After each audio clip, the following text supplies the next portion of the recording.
Hello everyone, कैसे हैं आप लोग। उम्मीद करते हैं आप सब अच्छे होंगे। आज की इस वीडियो में हम पढ़ने वाले हैं क्लास 10 साइंस का एनसीईआरटी बुक से chapter number 1 chemical reactions and equations. नाम से यह पता कर सकते हैं ये केमिस्ट्री का एक चैप्टर है। ठीक है, इस चैप्टर को हम एनसीईआरटी बुक से कवर कर रहे होंगे और काफ़ी डिटेल में इसको पढ़ेंगे। ठीक है, चलिए स्टार्ट करते हैं। सबसे पहला बात जो यहाँ पे लिखा हुआ है वो ये है कि आपने पहले के क्लासेस में फिजिकल चेंज और केमिकल चेंज के बारे में पढ़ रखा होता है। फिजिकल चेंज और केमिकल चेंज में एक मेन डिफरेंस ये होता है कि केमिकल चेंज में एक नया सब्सटेंस फॉर्म होता है, ठीक है, लेकिन फिजिकल चेंज में कोई भी नया सब्सटेंस फॉर्म नहीं होता है। तो जब भी कहीं पे केमिकल चेंज हो रहा होता है ना, तो वहाँ पे क्या होता है, केमिकल रिएक्शन के कारण ही केमिकल चेंज होता है। केमिकल चेंज जब भी होता है, इसका मतलब वहाँ पे क्या हुआ होगा, पक्का बोल सकते हैं, पक्का वहाँ पे केमिकल रिएक्शन हुआ होगा। ठीक है, केमिकल रिएक्शन के कारण केमिकल चेंज होता है और यही हमारे चैप्टर का नाम भी है। आप यहाँ पे समझ पा रहे होंगे, केमिकल रिएक्शन। यहाँ तक क्लियर है। तो केमिकल रिएक्शन के बारे में एक छोटा सा बात तो आप ये जाने कि केमिकल रिएक्शन के कारण क्या होता है, केमिकल चेंज होता है। यहाँ तक बात क्लियर है। चलिए, अब 2-3 सवाल आपके मन में खड़ा हो सकता है। पहला सवाल ये है कि केमिकल रिएक्शन होता क्या है एग्जैक्टली, ठीक है, इसका मतलब क्या है। और दूसरा सवाल ये होगा कि कैसे जानेंगे कि केमिकल रिएक्शन हुआ कि नहीं हुआ। ठीक है, तो ये 2 सवाल का जवाब हम अब ढूंढेंगे और ये इसके ऊपर बोर्ड में भी क्वेश्चन बनता है। देखिए, एक एक्टिविटी के थ्रू इस बात को जानेंगे। इस एक्टिविटी में बोला गया है, काफ़ी इंपॉर्टेंट एक्टिविटी, डायरेक्ट इसके ऊपर क्वेश्चन बनता है। इसमें बोला गया है कि आप क्या कीजिए, मैग्नीशियम रिबन ले लीजिए। ठीक है, 3 से 4 सेंटीमीटर लंबा।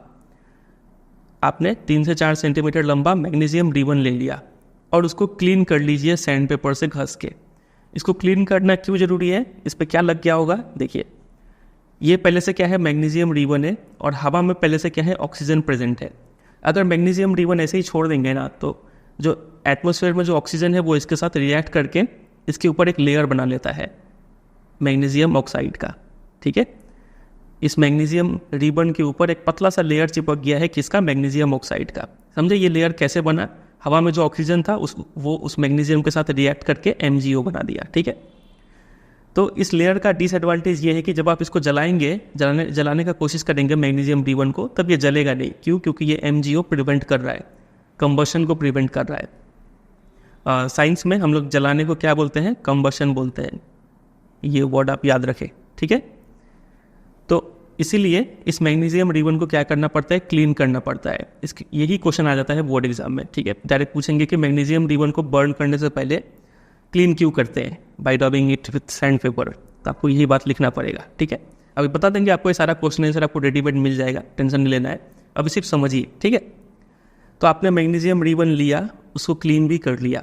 क्लीन करने के बाद आप इसको टोंग्स बोलते हैं, ये इंस्ट्रूमेंट को, चिमटा जैसा होता है, इससे इसको पकड़िए और फिर जो बर्नर है उसके पास ले जाके इसको जलाइए। जैसे ही आप इसको जलाएंगे तो क्या आप ऑब्जर्व करेंगे, आप ऑब्जर्व करेंगे कि ये जो मैग्नीशियम रिबन है ना, मैग्नीशियम रिबन वो डेजिलिंग वाइट फ्लेम के साथ जलने लग जाता है। डेजिलिंग वाइट फ्लेम मतलब बहुत ही तेज़ी से जलता है ये। ठीक है, वो यहाँ पे लिखा है, you must have observe that magnesium ribbon burns with a dazzling white flame. ठीक है, और जलने के बाद राख बन जाता है, वो राख को वाइट पाउडर बोल रहे हैं यहाँ पे। तो मैग्नीशियम रिबन ये वाइट पाउडर में चेंज हो जाता है। ठीक है, और ये जो वाइट पाउडर है, वो जो प्रोडक्ट है वो और कुछ नहीं, मैग्नीशियम ऑक्साइड है। समझे, यहाँ पे ये क्या लिख रखे हैं, अभी इस पर ध्यान मत दीजिए, सिर्फ इतना ही समझिए। ठीक है, तो it is form due to the reaction between magnesium and oxygen present in the air. तो यहाँ पे एग्जैक्टली हुआ क्या इस पूरे एक्टिविटी में, एक तो था मैग्नीशियम, ठीक है, और हवा में क्या था, ऑक्सीजन। जब भी जलाते हैं कोई चीज़ को तो वहाँ पे ऑक्सीजन जुड़ता है। ठीक है, और ये दोनों मिल के क्या मिल गया हमें, यहाँ पे राख मिल गया, वाइट पाउडर जो कि है मैग्नीशियम ऑक्साइड का, MgO मिल गया। बोल सकते हैं ये प्लस ये हमें क्या दिया, ये दिया। ठीक है, ऐसे करके बोल सकते हैं। इतना समझे। चलिए, अब अभी ये सब क्या लिखे हैं यहाँ पे, ये K2 क्यों है, थोड़ी देर में समझ लेंगे। फिलहाल आप इतना समझ के छोड़ दीजिए। क्वेश्चन क्या क्या बनेगा इस एक्टिविटी के ऊपर आपको बता ही दिए, और भी आगे और भी कॉन्सेप्ट जानेंगे तो और भी नया नया क्वेश्चन बनेगा इस एक्टिविटी में। अभी इतना ही समझिए। अब दूसरा एक्टिविटी पे आ जाइए, एक्टिविटी 1.2। इसमें बोला गया है कि आप लीड नाइट्रेट सॉल्यूशन ले लीजिए टेस्ट ट्यूब में। लीड नाइट्रेट ये हमने ले लिया, PbNO3 होल ट्वाइस, ठीक है। उसमें ऐड कर दीजिए potassium iodide solution. Potassium iodide का फॉर्मूला हो गया Ki, ये हमने इसमें ऐड कर दिया, ठीक है। व्हाट डू यू ऑब्जर्व, दोनों यहाँ पे क्या होगा, केमिकली रिएक्ट करेंगे। रिएक्ट करने का बाद ये सब कुछ प्रोडक्ट मिलेगा, लीड आयोडाइड और पोटेशियम नाइट्रेट, ठीक है। और ये जो लीड नाइट्रेट है ना, ये लीड नाइट्रेट क्या है, येलो कलर का होता है। येलो कलर का प्रेसिपिटेट फॉर्म हो जाता है।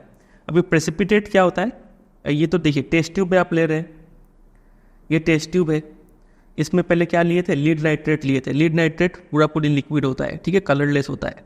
यहाँ पे लीड नाइट्रेट आपने लिया, फिर उसमें पोटेशियम आयोडाइड ऐड कर दिया डाल के, ये भी लिक्विड है। तो दोनों ही पानी जैसा दिख रहा था, लेकिन थोड़ी देर बाद दोनों आपस में रिएक्ट करके क्या बना दिए, लीड आयोडाइड यहाँ पे बन गया होगा। और ये लीड आयोडाइड जो है वो क्या है, प्रेसिपिटेट है। प्रेसिपिटेट होता है इनसॉल्यूबल सॉलिड सब्सटेंस, मतलब पहले दोनों ही पानी जैसा था, थोड़ी देर बाद हम देख रहे हैं तो नीचे कुछ जमा हुआ मिलेगा आपको। जमा हुआ चीज़ को हम लोग साइंस में, केमिस्ट्री में क्या बोलते हैं, प्रेसिपिटेट बोलते हैं। अब ये जमा हुआ है मतलब कोई सब्सटेंस है, सॉलिड सब्सटेंस है ये, ठीक है। और ये चूंकि पानी में खुला नहीं है तो इसलिए इसको इनसॉल्यूबल सॉलिड सब्सटेंस बोलते हैं, ठीक है। और शॉर्ट में प्रेसिपिटेट भी बोलते हैं। ये कीवर्ड है, याद रखिएगा, अभी आगे क्वेश्चंस करेंगे तो आपको समझ में आएगा। ये प्रेसिपिटेट को क्या बोल रहे हैं, इनसॉल्यूबल सॉलिड सब्सटेंस, ठीक है। और इसका कलर क्या होता है, येलो। एक बार बोर्ड एग्जाम में डायरेक्ट इसके ऊपर क्वेश्चन आया था, पूछा गया था कि लीड नाइट्रेट में क्या ऐड करें कि हमें येलो कलर का प्रेसिपिटेट मिले।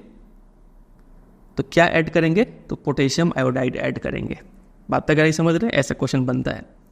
अब आ जाइए इस एक्टिविटी पे, एक्टिविटी 1.3।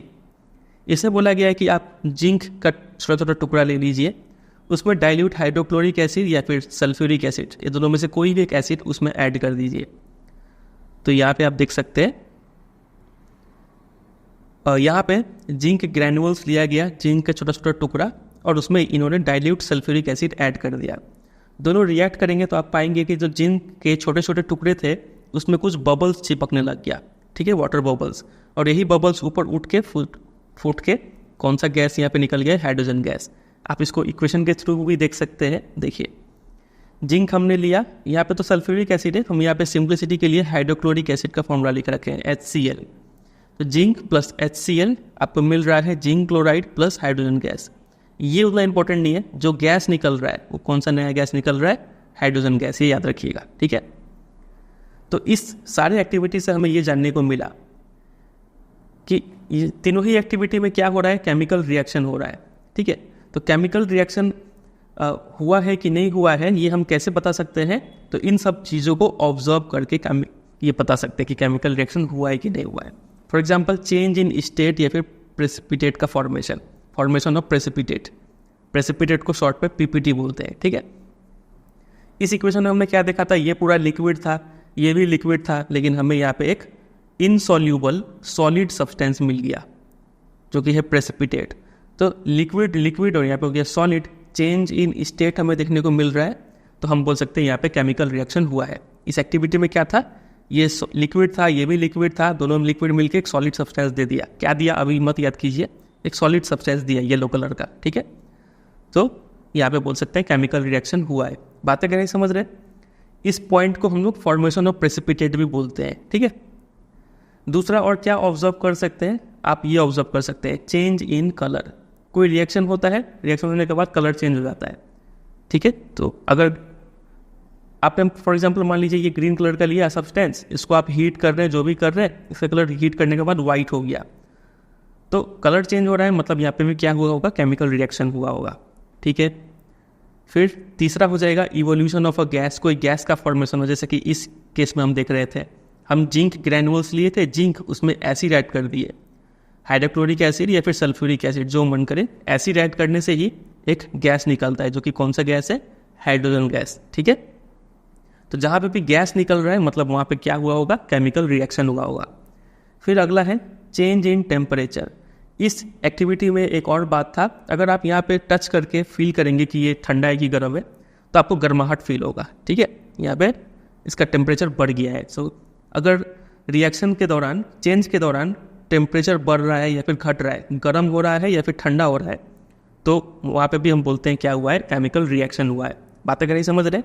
तो इस चीज़ को हम इतना डिटेल में इतना टाइम लेके इसलिए समझाए क्योंकि इसके ऊपर डायरेक्ट क्वेश्चन बनता है एग्जाम में। डायरेक्ट क्वेश्चन बोलेंगे कि बताइए कि कब कब केमिकल रिएक्शन होता है, क्या क्या ऑब्जर्व करेंगे तो केमिकल रिएक्शन होगा। तो ये 4 पॉइंट आपको लिखना पड़ेगा, ठीक है। इसका एक एक एग्जाम्पल भी पूछ लेते हैं। तो एग्जाम्पल पूछेंगे तो आप यही सब लिख सकते हैं जो एक्टिविटी में यहाँ पे दिया हुआ है, और नहीं तो इसका डिटेल आंसर मेरे वेबसाइट पे मिल जाएगा, वहाँ पे आप देख लीजिएगा, ठीक है। चलिए आगे हम चैप्टर में जस्ट आगे पढ़ेंगे ना, तब हमें इस सब का एग्जाम्पल मिलेगा। चलिए आगे जान लेंगे। तो इस चैप्टर में हमें पढ़ना क्या है, we will study about various types of chemical reactions, their symbolic representation.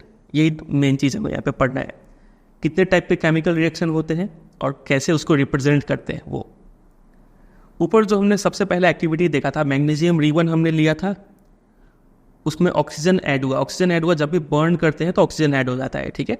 और प्रोडक्ट जो हमें वाइट पाउडर मिला था वो क्या था, मैग्नीशियम ऑक्साइड था। तो क्या इसको रिप्रेजेंट करने का क्या, तो एक तरीका ये था कि हम ये पूरा लाइन लिख दें कि when a magnesium ribbon is burned in oxygen it gets converted to magnesium oxide. क्या तो हम इतना लंबा लाइन लिखें, या फिर शॉर्टकट तरीके से हम इसको ऐसा वर्ड इक्वेशन में लिख दें कि magnesium plus oxygen gives magnesium oxide, ठीक है। इसका शॉर्टकट लिख सकते हैं। अब यहाँ पे देखिए, जो रिएक्शन के लेफ्ट हैंड साइड में, एरो के लेफ्ट हैंड साइड में ये है, इसको बोलते हैं रिएक्टेंट, ठीक है। और जो राइट हैंड साइड में होता है एरो के, उसको बोलते हैं प्रोडक्ट। इतना समझे, रिएक्टेंट प्रोडक्ट, ये 2 वर्ड क्लियर हो गया आपको। बस ये सब याद नहीं करना है, एग्जाम में आपसे पूछेंगे नहीं कि डिफाइन रिएक्टेंट, डिफाइन प्रोडक्ट, इस टाइप का क्वेश्चन अब नहीं आता है, ठीक है। सिर्फ समझ के रखिए इसको। तो वर्ड इक्वेशन हमने समझ लिया। अब क्या इससे भी कोई शॉर्टकट तरीका है इस इक्वेशन को रिप्रेजेंट करने का? तो हाँ है। हम क्या कर सकते हैं कि इसका फॉर्मूला यूज़ कर सकते हैं। पूरा मैग्नीशियम नहीं लिख के हम क्या कर रहे हैं, मैग्नीशियम का फॉर्मूला लिख दिए Mg। ये आपको याद करना पड़ेगा, आपने क्लास 9 में याद किया ही होगा, नहीं याद किया तो अभी याद कर लीजिए। मैग्नीशियम का फॉर्मूला होता है Mg, ठीक है, वो भी M कैपिटल और G स्मॉल। उसी तरीके से ऑक्सीजन को रिप्रेजेंट करना है तो ऑक्सीजन को हमेशा O2 ऐसे करके रिप्रेजेंट करते हैं। ये ऑक्सीजन मॉलिक्यूल है, ये ऑक्सीजन का फॉर्मूला हो गया, ठीक है। और दोनों मिलके क्या दे रहे हैं, मैग्नीशियम ऑक्साइड, तो MgO, ये हो गया मैग्नीशियम ऑक्साइड का फॉर्मूला, ठीक है। तो इसको हम लोग बोलते हैं केमिकल इक्वेशन है ये, ठीक है। अब यहाँ पे एक चीज़ आप ऑब्जर्व कीजिए, is the number of atoms of each element the same on both the sides. Magnesium देखिए 2 साइड है, एक तो ये राइट हैंड साइड, एक होता है लेफ्ट हैंड साइड, ठीक है, रिएक्टेंट और प्रोडक्ट। यहाँ पे आप एक चीज़ ऑब्जर्व कीजिए, मैग्नीशियम यहाँ पे कितना है, देखिए नंबर्स, ये मैग्नीशियम का एटम्स का नंबर काउंट करना है, ठीक है। नंबर काउंट कैसे करते हैं, अगर कहीं पे Mg लिखा हुआ है 2 Mg, तो यहाँ पे हम बोलते हैं कि मैग्नीशियम का कितना एटम है यहाँ पे, तो 2 एटम्स है, ठीक है। उसी तरीके से कहीं O2 लिखा हुआ है तो यहाँ पे ऑक्सीजन का कितना एटम्स है, तो वो भी 2 एटम्स है। कोई क्या किया, 3O2 लिख दिया। अब बताइए ये ऑक्सीजन का कितना एटम हो गया, क्या करेंगे 2 नंबर को आप, तो यहाँ पे आप दोनों को मल्टीप्लाई कर देंगे, 3 2 6, ऑक्सीजन का 6 एटम्स हो गया, ठीक है। अब मुझे आप ये बताइए 2MgO, इसमें मैग्नीशियम कितना एटम्स है मैग्नीशियम का, तो ये 2 जो सामने में है, ये 2 इसके लिए भी है और इसके लिए भी है, तो मैग्नीशियम का 2 एटम्स हो गया यहाँ पे, और ऑक्सीजन का भी, ये 2 ऑक्सीजन के लिए भी है तो ऑक्सीजन का भी 2 एटम्स हो गया। एक बार फिर से समझिए, कहीं मान लीजिए लिखा हुआ है 3O2, पहले सिंपल समझिए, पहले कहीं मान लीजिए O2 लिखा हुआ है तो ऑक्सीजन का कितना एटम है, तो 2 एटम है, 2 ऑक्सीजन है यहाँ पे, हम ऐसे बोलते हैं, ठीक है।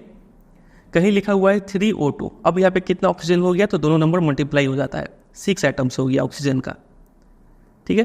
कहीं लिखा हुआ है 3MgO, बताइए मैग्नीशियम कितना है यहाँ पे, तो 3 है, ऑक्सीजन कितना है, तो ये 3 है, ठीक है। कहीं ऐसा लिखा हुआ है, मान लीजिए AlCl3, एल्यूमिनियम क्लोराइड, ठीक है। बताइए एल्यूमिनियम का कितना एटम है यहाँ पे, तो सामने कुछ नहीं है तो 1 है, मान के चलते हैं हम लोग, ठीक है। तो एल्यूमिनियम का 1 एटम हो गया। उसी तरीके से क्लोरीन का बताइए, क्लोरीन का कितना एटम है यहाँ पे, तो सामने कुछ नहीं है तो 1 है, तो 1 × 3 ये 3 सिर्फ क्लोरीन के लिए है, ठीक है। तो 3 एटम हो गया, क्लोरीन का हो गया 3 एटम। समझ रहे हैं कि नहीं? एक और एग्जांपल लीजिए, 3AlCl3। बताइए एल्यूमिनियम कितना है यहाँ पे?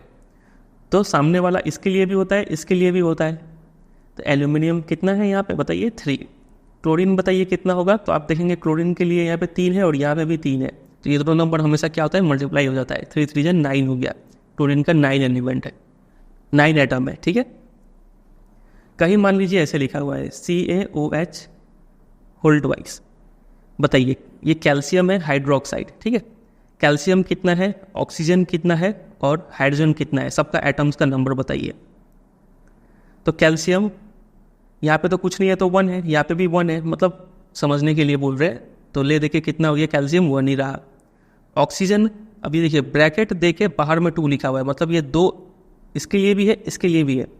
ऑक्सीजन हो गया 2, हाइड्रोजन कितना होगा उसी तरीके से 2, ठीक है। अब मान लीजिए कहीं ऐसा लिखा हुआ है 2CaOH होल ट्वाइस। अब बताइए अब कैल्शियम कितना रहा? तो सामने 2 है तो कैल्शियम 2 हो गया। ऑक्सीजन कितना रहा? तो यहाँ पे 2 है और यहाँ पे 2 है, तो दोनों मल्टीप्लाई हो गए 4। उसी तरीके से हाइड्रोजन भी दोनों मल्टीप्लाई हो गए 2 2 जा 4। समझे एटम्स काउंट करना? तो चलिए इतना आप सीख लिए, तो मुझे अब यहाँ काउंट करके बताइए। मैग्नीशियम लेफ्ट हैंड साइड में कितना है? मैग्नीशियम 1 है। राइट हैंड साइड में मैग्नीशियम कितना है? तो 1 है, ठीक है। ऑक्सीजन देखिए लेफ्ट हैंड साइड में ऑक्सीजन कितना है? तो 2 है। यहाँ पे ऑक्सीजन कितना है? 1 है। ये गड़बड़ हो गया, ये दोनों मैच नहीं किया। तो हम लोग को क्या करना पड़ता है? इसको मैच करवाना पड़ता है, ठीक है। मैच करवाने से वो इक्वेशन क्या हो जाता है? बैलेंस हो जाता है। अभी क्या ये इक्वेशन बैलेंस है? बैलेंस नहीं है, क्योंकि इक्वल नंबर्स नहीं है एटम्स का दोनों साइड में, ठीक है। तो ऐसा इक्वेशन जो बैलेंस नहीं होता है, तो क्या तो उसको अनबैलेंस्ड केमिकल इक्वेशन बोल सकते हैं या फिर स्केलेटल केमिकल इक्वेशन भी बोल सकते हैं। समझे? चलिए अब आ जाते हैं बैलेंस्ड केमिकल इक्वेशन को समझने पे। इक्वेशन को बैलेंस करना जरूरी क्यों है? आप सोच रहे होंगे क्या हम इस रिएक्शन को Mg+O2 गिव्स MgO इतना ही लिख के क्यों नहीं छोड़ देते हैं? इसको बैलेंस करना क्यों जरूरी है? ठीक है, तो उसका रीज़न समझेंगे। आपने क्लास 9 में एक लॉ पढ़ा होगा जिसको बोलते हैं law of conservation of mass. ये लॉ ये बोलता था कि आप जो मास है कि ना तो उसको बना सकते हैं ना ही डिस्ट्रॉय कर सकते हैं केमिकल रिएक्शन में। मतलब रिएक्शन से पहले जितना आपने रिएक्टेंट लिया था, जितना ग्राम, जितना केजी, जो भी बोल लीजिए, जितना लीटर आपने रिएक्टेंट लिया था, उतना ही अमाउंट में प्रोडक्ट मिलेगा। भले ही कोई नया सब्सटेंस मिले, लेकिन जो क्वांटिटी है वो उतना ही रहेगा, ना बढ़ सकता है। यहाँ पे मान लीजिए 10 ग्राम का आपने सामान लिया था, तो रिएक्शन के बाद भी ये 10 ग्राम ही रहना चाहिए, ना 10 से कम ना 10 से ज़्यादा। वही मास कैन नीदर बी क्रिएटेड, ना आप बढ़ा सकते हैं ना आप डिस्ट्रॉय कर सकते हैं किसी भी केमिकल रिएक्शन में। ये लॉ आपने क्लास 9 में पढ़ा था, ठीक है। तो that is the total mass of element present in the product of the chemical reaction has to be equal to the total mass of element present in the reactant. Product side में और reactant side में जो elements का मास है वो same होना चाहिए, ठीक है। अब एलिमेंट का मास तो हम यहाँ पे नहीं मापेंगे, हम सिर्फ सिंपल रिप्रेजेंट करेंगे। इसलिए हम बोल सकते हैं कि एलिमेंट का जो नंबर ऑफ एटम्स है वो before and after a chemical reaction same रहना चाहिए। मतलब जितना हम मैग्नीशियम यहाँ पे ले रहे हैं उतना ही मैग्नीशियम यहाँ पे भी होना चाहिए, एटम्स का नंबर, ठीक है। और जितना ऑक्सीजन यहाँ पे ले रहे हैं उतना ही ऑक्सीजन यहाँ पे भी होना चाहिए। बात अगर नहीं समझ रहे, वो यहाँ पे लिखा है। तो इसीलिए hence we need to balance a chemical equation, या फिर सिंपली बोल दीजिए स्केलेटल केमिकल इक्वेशन, ठीक है। इसके ऊपर डायरेक्ट क्वेश्चन बनता है एग्जाम में कि why do we need to balance a chemical equation. लिख लेंगे ये आंसर, ये सब रेडीमेड आंसर आपको मिल जाएगा, बता देंगे लास्ट में कहाँ से डाउनलोड करना है। अभी सिर्फ समझते चलिए। चलिए एक अपने से इक्वेशन लेते हैं, यहाँ पे ये वाला है, इसको क्या बोलते हैं? इसको वर्ड इक्वेशन बोलते हैं, ठीक है, क्योंकि वर्ड में लिखा हुआ है। जिंक हमने लिया है प्लस सल्फ्यूरिक एसिड, मिला है जिंक सल्फेट प्लस हाइड्रोजन। जो भी नया नया आपको नाम सुनने को मिल रहा है, जिंक, मैग्नीशियम, सबको याद करते चलिए, ठीक है। इतना ही चीज़ रिपीट होगा और कुछ नया नहीं आएगा। जो ये चैप्टर में दिया हुआ है नाम, उतना ही नाम आपको पूरा अच्छे से याद होना चाहिए, ठीक है। तो जिंक अगर आपको मालूम है तो ठीक, नहीं तो जिंक का फॉर्मूला होता है Zn, ठीक है। सल्फ्यूरिक एसिड, इसका जिक्र पहले भी हो चुका है, तो H2SO4। किंग ऑफ एसिड इसको बोलते हैं, बहुत खतरनाक एसिड है, हाथ पे लग गया तो पूरा जला देगा हाथ को। तो जिंक और सल्फ्यूरिक एसिड आपने लिया, मिला क्या हमें प्रोडक्ट में, जिंक सल्फेट, तो Zn। और देखिए सल्फेट ये होता है सल्फेट का फॉर्मूला SO4, कभी भी आप सल्फेट सुने वहाँ पे पक्का SO4 आएगा, ठीक है। प्लस मिला है हाइड्रोजन H2। ये इक्वेशन तो देखा देखा लग रहा है, ऊपर तो हमने एक्टिविटी में यही किया था, जिंक ग्रेन्यूल्स लिया था और एसिड ऐड किया था, एक नया गैस मिल गया था, याद है, हाइड्रोजन गैस। तो ये पूरा इक्वेशन को यहाँ पे लिख कर रखा हुआ है, ठीक है, केमिकल इक्वेशन को। अब यहाँ पे चेक करके बताइए क्या ये इक्वेशन बैलेंस है कि नहीं है।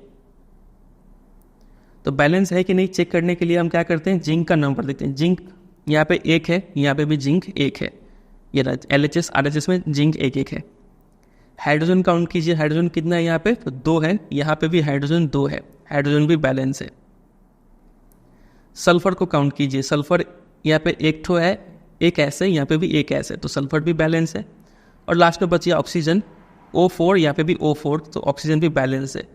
तो ये इक्वेशन ऑलरेडी बैलेंस्ड है। क्या ऐसा होता है, हाँ, कई बार बहुत सारे इक्वेशन पहले से बैलेंस रहता है, तो ये बैलेंस्ड केमिकल इक्वेशन है, इसको बैलेंस करने का जरूरत नहीं है अब यहाँ पे। चलिए आगे मूव कर जाते हैं, एक और एग्जाम्पल लेते हैं। ये Fe मतलब ये आयरन होता है, आयरन, ठीक है, प्लस H2O ये स्टीम है, वाटर वेपर, गर्म वाटर वेपर। तो आपको मिला है फेरिक ऑक्साइड, ठीक है, या फिर आयरन ऑक्साइड बोल लीजिए, और हाइड्रोजन ये मिला है। इसको चेक करके बताइए क्या ये बैलेंस है कि बैलेंस नहीं है। तो आप देखेंगे आयरन यहाँ पे 3 है, आयरन यहाँ पे 1 है, यहाँ पे आयरन 3 है, तो यहीं से पता चल गया ये इक्वेशन बैलेंस नहीं है, अनबैलेंस्ड केमिकल इक्वेशन या फिर स्केलेटल केमिकल इक्वेशन बोल सकते हैं, ठीक है। तो इसको बैलेंस कैसे किया जाए, तो पहला स्टेप होता है, या अब आप केमिकल इक्वेशन को बैलेंस कैसे किया जाता है उस पर वो सीख रहे हैं, ठीक है, बहुत इंपॉर्टेंट है, इसको अच्छे से समझिए, और बहुत सिंपल भी है ये, ज़्यादा पहले से आप जो भी सीख रखे हैं उसको थोड़ा देर के लिए साइड में रखिए, जितना हम बोल रहे हैं उतना ही सिर्फ सोचिए, ठीक है, इससे ईजी होगा आपको सीखने में। स्टेप 1 में सबसे पहले आपको ये ध्यान रखना है कि आप किसी भी, देखिए ये तो आयरन है, ये तो ठीक है, यहाँ पे 2 एलिमेंट है, एक हाइड्रोजन भी है, ऑक्सीजन भी है कि नहीं, यहाँ पे भी 2 है, आयरन भी है, ऑक्सीजन भी है। तो किसी भी फॉर्मूला का, किसी भी कंपाउंड का जो फॉर्मूला है उसके अंदर आप छेड़छाड़ नहीं कर सकते हैं। आप यहाँ, आपका मन किया यहाँ पे 2 लगाने का, तो आप नहीं लगा सकते हैं, बीच में कोई छेड़छाड़ नहीं करेंगे आप, ठीक है। उसी तरीके से यहाँ पे आपका मन किया 4 डाल देने का, क्या आप डालेंगे, तो नहीं डालेंगे, ठीक है। ये पहला रूल होता है कि आप कहीं भी बीच में छेड़छाड़ नहीं करेंगे, ठीक है।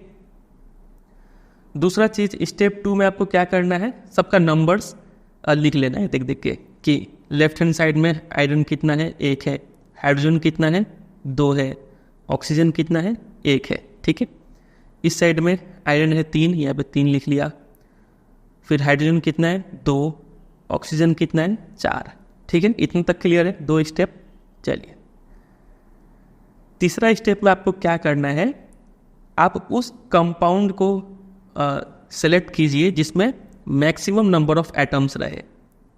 यहाँ पे किस में सबसे ज़्यादा एटम्स दिख रहा है, इसमें तो 1 ही एटम है, इसमें हाइड्रोजन का 2, इसका 1, 3 एटम्स हो गया, इसमें 3 और 4 7, इसमें 2, तो सबसे ज़्यादा एटम्स इसी में दिख रहा है 7। इसको आप सेलेक्ट कर लीजिए, ठीक है, सिलेक्ट हमने कर लिया, अब हमारा फोकस इस पे। सेलेक्ट करने का बाद अब इसमें भी 2 है, आयरन है और ऑक्सीजन है, अब किसको चुने हम, तो हम हमेशा मैक्सिमम वाला को चुनिए। मैक्सिमम किस में है, ऑक्सीजन पे है, ठीक है। तो ऑक्सीजन को बैलेंस करना स्टार्ट कीजिए। ऑक्सीजन यहाँ पे कितना है, 4 है कि नहीं, तो इस साइड भी 4 होना चाहिए ऑक्सीजन। यहाँ पे तो ऑक्सीजन 1 ही दिख रहा है हमें, इसको 4 कैसे बनाए, हम पहले ही बता दिए, यहाँ पे तो 4 लगा नहीं सकते हम, तो कहा ऑक्सीजन को 4 बनाने के लिए आप इधर भी चेंज नहीं कर सकते नीचे में, ठीक है, फॉर्मूला आप चेंज नहीं कर सकते हैं। तो आपका पास एक ही ऑप्शन बचा 4 कहाँ लिखने का, सामने लगा दीजिए 4, ठीक है। अब ऑक्सीजन यहाँ पे भी 4 हो गया, यहाँ पे भी 4 हो गया, ऑक्सीजन बैलेंस्ड है। अब देखिए, अब आयरन पे आ जाइए, आयरन कितना है, 3 है, यहाँ पे आयरन कितना है, 1 है, तो क्या आप 3 यहाँ लगा देंगे क्या, नहीं, ऐसा नहीं कर सकते आप, ये नियम के खिलाफ है, आपको 3 बाहर लगाना पड़ेगा यहाँ पे। तो आपने ऑक्सीजन भी बैलेंस कर लिया, आयरन भी बैलेंस कर लिया, बच गया कौन, अब हाइड्रोजन। हाइड्रोजन यहाँ पे कितना है जोड़ के बताइए, तो ये दोनों नंबर मल्टीप्लाई होता है, 4 2 8, यहाँ पे हाइड्रोजन है 2, तो इसको भी 8 बढ़ाना पड़ेगा, तो यहाँ पे आप क्या कर दीजिए, 4 लगा दीजिए, 4 2 8 हो गया। समझ रहे कि नहीं, तो इस तरीके से ये पूरा इक्वेशन बैलेंस हो गया है। तो यही सब पूरा चीज़ ये सब स्टेप्स में समझाया गया है। ले दे के हमें इक्वेशन ये मिल रहा है, ये बैलेंस हो गया है। ठीक है, तो ये जो तरीका हमने अपनाया, इस तरीके को बोलते हैं heat and trial method. Heat and trial method से हम बैलेंस किए थे। एक और तरीका होता है इसको बैलेंस करने का, जिसको अलजेब्रिक मेथड बोलते हैं। अलजेब्रिक मेथड, उससे भी बैलेंस कर सकते हैं, लेकिन वो अगर आपका थोड़ा सा भी मैथ वीक है तो आपका दिमाग खराब कर देगा वो। ठीक है, तो अभी के लिए क्लास 10 के लिए ज़्यादा preferable hit and trial method ही रहेगा, इसलिए हम इस मेथड को सीखने में भी जोर नहीं दे रहे हैं। बेकार पे आपका टाइम वेस्ट हो जाएगा। ठीक है, अभी इसको सीखेंगे भी नहीं, हम लोग हीट एंड ट्रायल मेथड से ही सारा इक्वेशन को बैलेंस करेंगे। ज़्यादा इक्वेशन है नहीं, जितना इसमें है उतना ही प्रैक्टिस कर लीजिए, काफ़ी होगा। इससे इक्वेशन जल्दी भी बैलेंस हो जाएगा और ईजी भी रहेगा। इसमें बहुत सारा क्या होगा, इक्वेशन बनने लगेगा, x = 2y, फिर a = 2c, फिर इसको सॉल्व करना एक हेडेक हो जाएगा। ठीक है, तो इतना झंझट में नहीं जाते। जो NCERT बुक में दिया हुआ है heat and trial method equation को बैलेंस करने के लिए, उसी तरीके को फॉलो करेंगे हम। ठीक है, एक बात बस ध्यान रखिएगा कि जब आप ये तरीका अपना रहे हैं, जैसे यहाँ पे 4 था तो आपने यहाँ पे 4 लिखा है कि नहीं ऑक्सीजन के लिए, तो एग्जाम में जब आप ये करें तो आप पेंसिल से करें, ताकि आगे चल के चेंज भी करना हुआ तो इसको आप इरेज करके यहाँ पे कोई दूसरा नंबर लिख पाए। ठीक है, एक ही बार पेन से यहाँ पे 4 नहीं लिख देंगे। ठीक है, जब फाइनली बैलेंस हो जाए तो फिर इरेज करके पेन से आप फाइनल नंबर लिख दीजिए। अब बच जाता है एक और स्टेप, जिसको बोलते हैं writing symbols of physical state. यहाँ पे आपने ये केमिकल इक्वेशन में ये तो लिख दिया कि ये आयरन है, ये स्टीम है, जो भी है, इक्वेशन भी बैलेंस कर दिया, फॉर्मूला भी लिख दिया आपने। अब पता कैसे चले ये जो आयरन है वो सॉलिड स्टेट में है कि लिक्विड स्टेट में है कि गैस स्टेट में है कि पानी में घुल के है। पानी में जो घुल के होता है उसको बोलते हैं एक्वस स्टेट, शॉर्ट में AQ। ठीक है, कौन सा स्टेट में, ये कैसे पता चलेगा? तो इसीलिए हम क्या करते हैं, ब्रैकेट में स्टेट भी लिखते हैं। फॉर एग्जाम्पल यहाँ पे देखिए कुछ नोटेशन दिया हुआ है। गैस को ब्रैकेट में G ऐसे करके रिप्रेजेंट करते हैं, लिक्विड को ब्रैकेट में स्मॉल लेटर L, एक्वस ये समझ रहे AQ। AQ का मतलब होता है एक्वस, शॉर्ट में AQ। इसको तब लिखते हैं जब रिएक्टेंट या फिर प्रोडक्ट कैसा हो, पानी में घुल के हो, present as a solution in water. जब पानी में घुल के हो तो AQ लिखते हैं, बहुत काम का है, ये बहुत बार यूज होगा। सॉलिड रहा तो ब्रैकेट में S। ठीक है, तो यहाँ पे जो आयरन था वो सॉलिड था तो ब्रैकेट में S लिख दिया। ये है स्टीम, वेपर। ठीक है, तो ब्रैकेट में हमने G लिख दिया। फेरिक ऑक्साइड सॉलिड है और ये गैस बन रहा है, गैस को ब्रैकेट में G। समझ गए इतना? तो इस तरीके से हम स्टेट भी रिप्रेजेंट करते हैं। अब कई बच्चों का ये डाउट रहता है कि क्या हमें हर बारी ये सिंबल्स क्या लिखना पड़ेगा? तो हम लोग यूजुअली फिजिकल स्टेट्स का जो सिंबल है नॉट नहीं लिखते हैं केमिकल इक्वेशन में, unless it is necessary to specify them, अगर ज़रूरी ना हो तो। फॉर एग्जाम्पल एग्जाम में क्वेश्चन आएगा आपका कि इसको ऐसे लैंग्वेज दे देंगे, ये एक मान लीजिए यहाँ से लाइन देंगे, बोलेंगे ये लाइन पढ़ के केमिकल इक्वेशन बनाओ और उसको बैलेंस करो। ठीक है, तो आप इक्वेशन भी बना देते हैं, बैलेंस भी कर देते हैं, लेकिन आप ब्रैकेट में स्टेट्स लिखना भूल जाते हैं। तो क्या मार्क्स कटेगा कि नहीं कटेगा? तो नहीं कटेगा। अगर क्वेश्चन में बोला है कि आप फिजिकल स्टेट मेंशन कीजिए तो आपको मेंशन करना पड़ेगा, नहीं करेंगे तो मार्क्स कटेगा। और अगर क्वेश्चन में कुछ भी नहीं बोला है तो आप फिजिकल स्टेट छोड़ सकते हैं, लिख दिए तो ठीक है, नहीं लिखे तो कोई प्रॉब्लम नहीं होगा। ठीक है, वही बात है। आगे बढ़ जाइए। कभी कभी हम क्या करते हैं कि कुछ रिएक्शन के कंडीशन होते हैं। रिएक्शन हर बार सिंपल 2 चीज़ों को मिलाया और रिएक्शन हो गया, ऐसा नहीं होता है। आपको कभी कभी क्या करना पड़ सकता है, ऊपर से प्रेशर देना पड़ सकता है डब्बा में बंद करके। ठीक है, कोई एक स्पेसिफिक टेम्परेचर पे इसको हीट करना पड़ सकता है, तो टेम्परेचर, प्रेशर, या फिर हो सकता है कि कोई एक ऐसा सब्सटेंस इसमें ऐड कर दे, क्योंकि वो सब्सटेंस ऐड होने से ये रिएक्शन थोड़ा तेज़ी से होने लगे। ऐसे सब्सटेंस को कैटलिस्ट बोलते हैं। तो क्या तो कभी कभी कैटलिस्ट का जरूरत पड़ता है। तो ये सब जो रिएक्शन कंडीशन है, ये सबको भी हम केमिकल इक्वेशन में रिप्रेजेंट कर सकते हैं। कैसे? इस एरो के क्या तो ऊपर नहीं तो नीचे लिख के, ऊपर में ऐसे करके हम प्रेशर डिनोट कर सकते हैं। जैसे ये जो रिएक्शन है इसको बोलते हैं फोटोसिंथेसिस, है कि नहीं? ये होने के लिए सनलाइट चाहिए, क्लोरोफिल का होना जरूरी है। तो ये सनलाइट, क्लोरोफिल हमने ऊपर नीचे लिख दिया ऐसे करके। ठीक है, तो ये भी हम इस तरीके से भी रिप्रेजेंट करते हैं, समझ के छोड़ दीजिए। और ये इक्वेशन तो हम लोग आगे भी पढ़ेंगे, अभी से अगर आप याद करके रख ले तो बेहतर है आपके लिए। ये लंबा लंबा फॉर्मूला है, आपको शायद याद भी होगा, आप छोटे क्लास में पढ़े होंगे। इसको मिथेनॉल बोलते हैं। इसको क्या बोलते हैं? अच्छा, इसको क्या बोलते हैं बताइए? Carbon dioxide. 2 ऑक्सीजन है तो उसी तरीके से CO कहीं लिखा हुआ है तो इसको क्या बोलेंगे, ये हो गया कार्बन मोनोऑक्साइड। इसका नाम बताइए जरा, इसको क्या बोलेंगे, तो ये हो गया आपका सल्फर डाइऑक्साइड, है कि नहीं।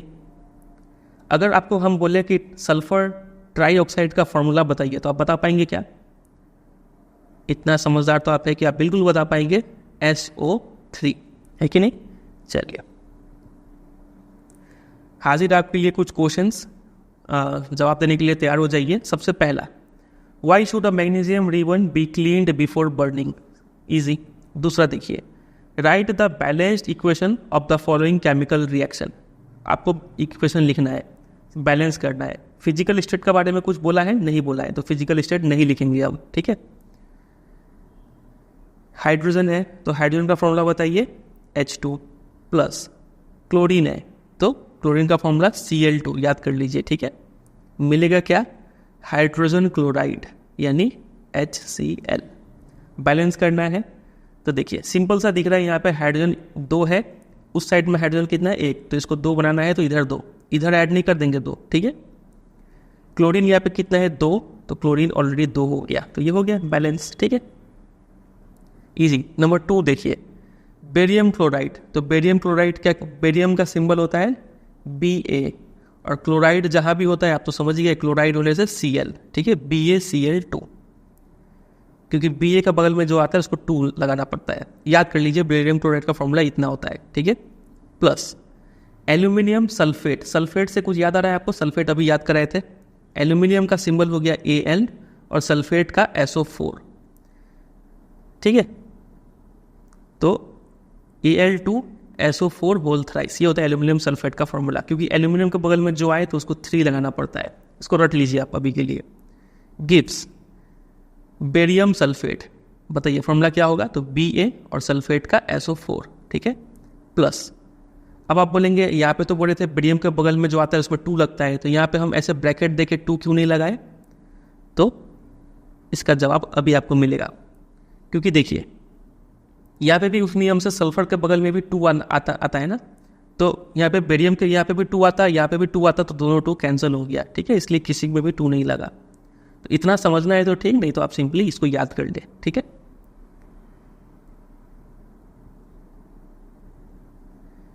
और क्या बना है, एल्यूमिनियम क्लोराइड, तो Al और क्लोराइड का Cl, एल्यूमिनियम के बगल में जो भी आता है उसमें 3 लगता है, ठीक है।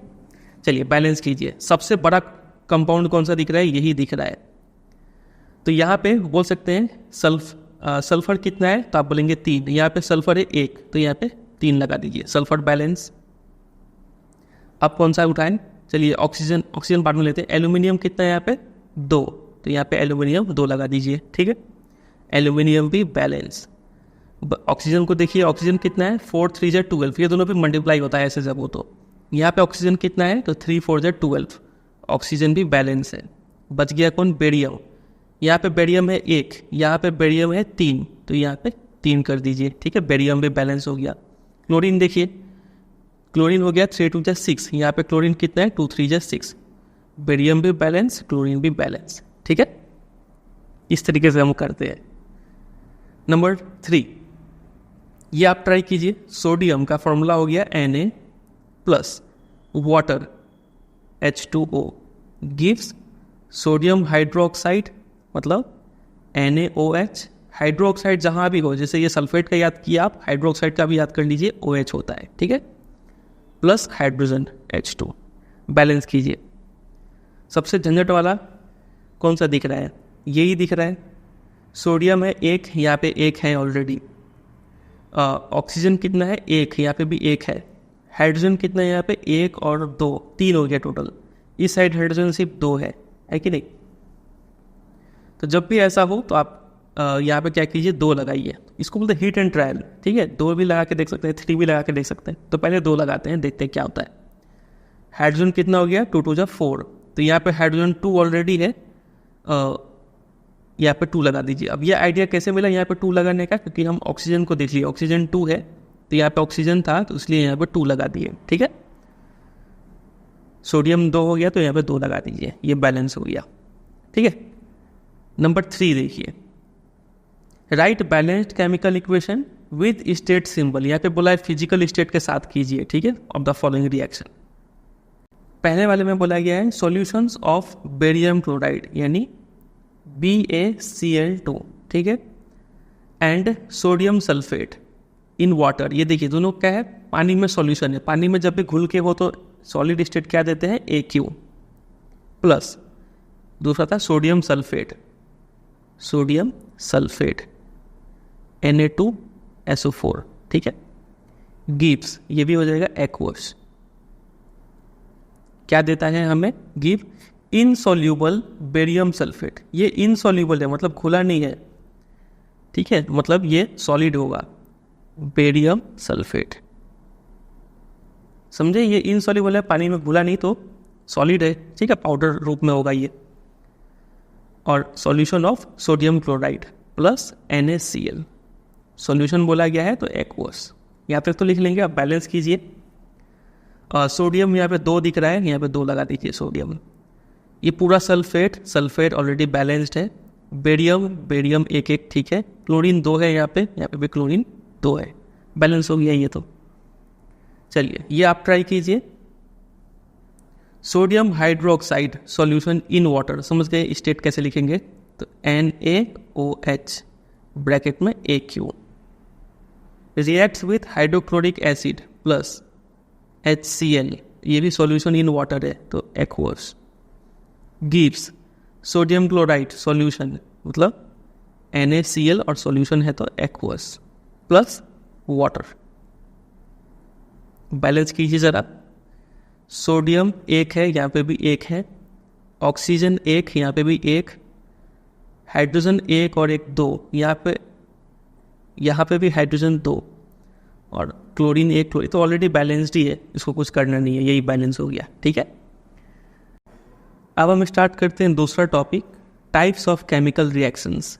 कितने टाइप्स के केमिकल रिएक्शन होते हैं, तो यहाँ पे टोटल 5 टाइप का केमिकल रिएक्शन पढ़ना है। सबसे पहले हो गया कॉम्बिनेशन रिएक्शन, दूसरा इसका ठीक ऑपोजिट डीकॉम्पोजिशन रिएक्शन, तीसरा टाइप है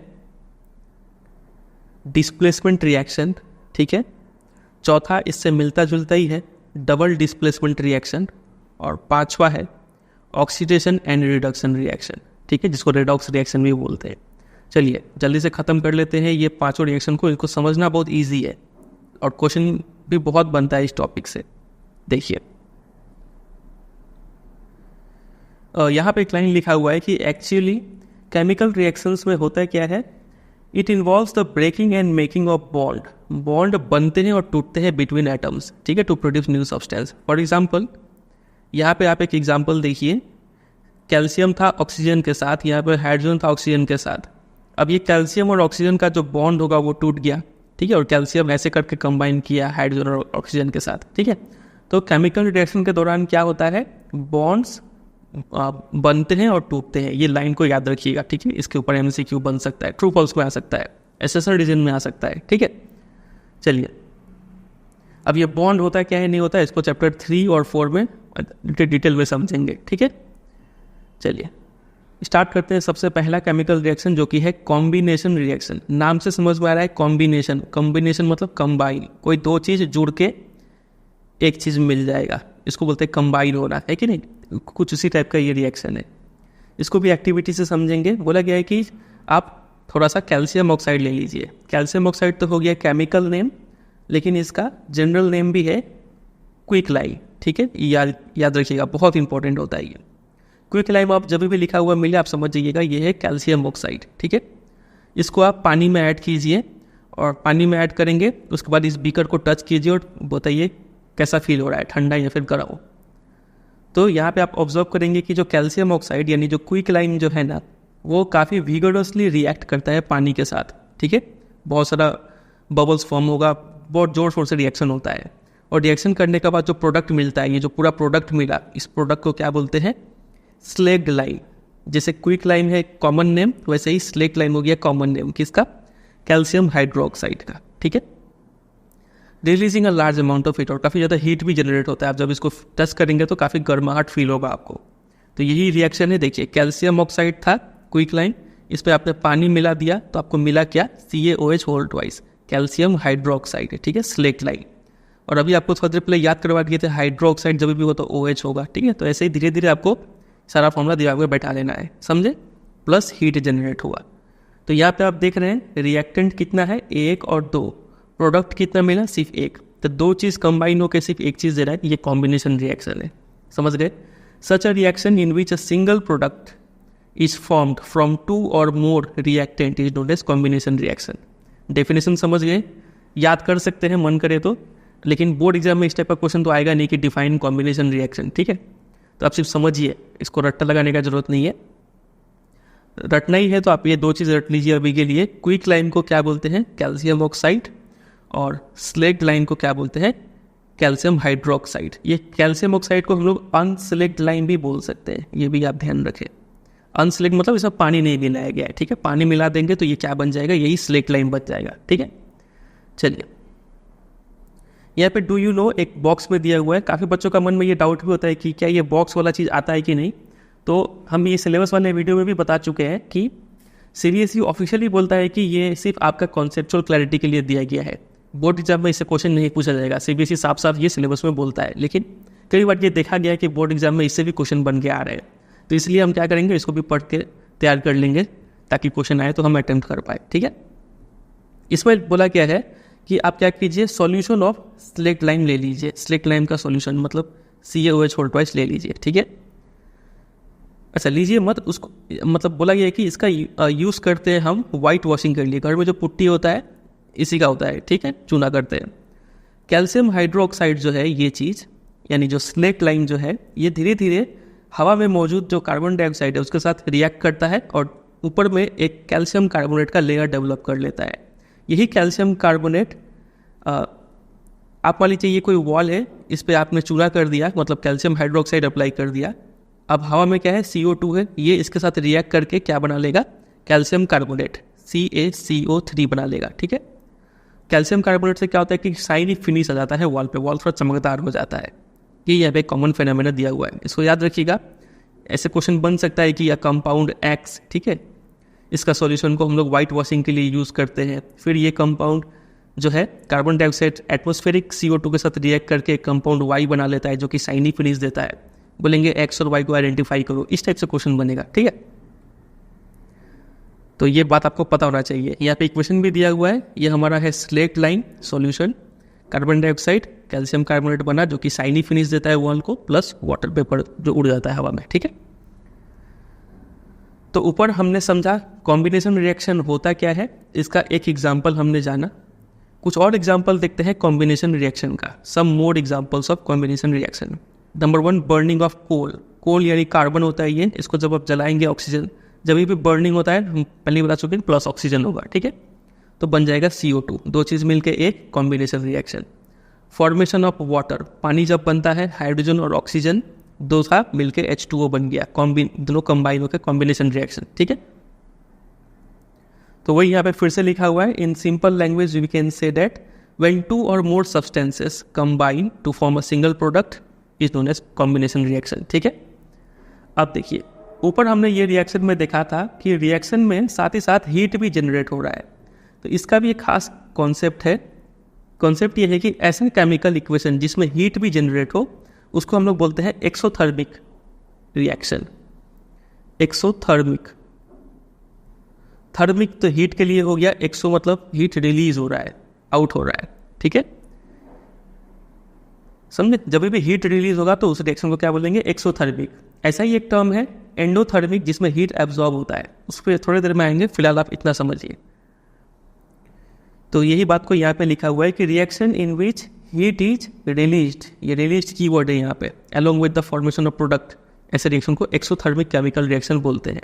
कुछ एग्जाम्पल हो गया एक्सोथर्मिक रिएक्शन का, ये रहा बर्निंग ऑफ नेचुरल गैस, ये है मीथेन नेचुरल गैस का फॉर्मूला, और बर्निंग हो रहा है तो प्लस ऑक्सीजन तो बनेगा carbon dioxide hydrogen sorry water vapour. तो यहाँ पे भी क्या हो रहा है, जब इसको जलाएंगे तो क्या निकलता है, हीट निकलता है, तो ये भी क्या हो गया, एक एक्सोथर्मिक रिएक्शन हो गया, ठीक है। फिर डू यू नो रेस्पिरेशन जो है वो भी एक एक्सोथर्मिक प्रोसेस है। रेस्पिरेशन समझते हैं, रेस्पिरेशन को बहुत लोग सांस लेना समझ लेते हैं। रेस्पिरेशन अलग है, ब्रीदिंग अलग होता है, ठीक है। रेस्पिरेशन में क्या होता है, देखिए जब हम कुछ भी चीज़ खाते हैं तो वो डाइजेस्ट होता है। सबसे पहले डाइजेस्ट होगा मतलब जो कार्बोहाइड्रेट है वो घुल के ब्लड में आ जाएगा, ठीक है। और ब्लड में लंग्स के थ्रू क्या आ रहा है, ब्लड में ऑक्सीजन भी आ रहा है। ये इस पाइप में मान लीजिए ब्लड फ्लो कर रहा है तो ब्लड में ऑक्सीजन भी है, और आपने जो खाना खाया, खाना डाइजेस्ट होके ब्लड में क्या आ गया है, कार्बोहाइड्रेट भी आ गया है।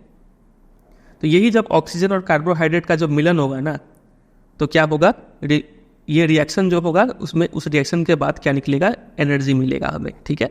इसी रिएक्शन को क्या बोलते हैं, रेस्पिरेशन बोलते हैं। वो यहाँ पे लिखा है, कार्बोहाइड्रेट को ग्लूकोज समझ लीजिए। The glucose combines with oxygen in the cells of our body and provides energy. समझ गए। The special name of this reaction is respiration. इसका इक्वेशन भी यहाँ पे दिया हुआ है। ये कार्बोहाइड्रेट मतलब ग्लूकोज, ठीक है। ये रहा ग्लूकोज, ऑक्सीजन आया ब्लड के थ्रू, और जहाँ पे मुलाकात हुआ वहाँ पे क्या हो जाएगा, कार्बन डाइऑक्साइड निकलेगा, वाटर निकलेगा, और एनर्जी, सबसे मेन चीज़ एनर्जी मिल जाएगा। तो चूंकि यहाँ पे हीट या फिर एनर्जी रिलीज हो रहा है तो ये भी एक एक्सोथर्मिक प्रोसेस है, समझे। डायरेक्ट क्वेश्चन बनता है एग्जाम में कि explain how respiration is an exothermic process. पूरा आपको यहाँ से यहाँ तक लिख देना है, ठीक है।